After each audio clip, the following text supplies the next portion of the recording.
महात्मा प्रभू रामचंद्रांचं मध्यस्थाला दिवस आला बरोबर 12ला भगवान परमात्मा माझे प्रगट झालेले आहे.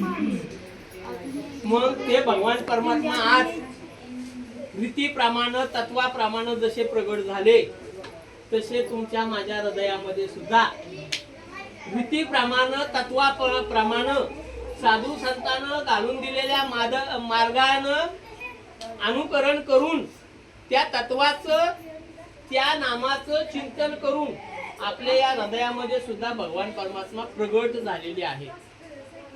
तो अनुभव ज्या ज्या महात्म्यानं ज्या ज्या व्यक्तीनं ते तत्व घेऊन त्याचं चिंतन केलंय त्याला देव त्याच्या हृदयात प्रगट झालेला आहे. हा अनुभव येतो आलेला आहे, पाठीमागही आलाय, आताही येतोय, मलाही आहे आणि पुढेही येणार.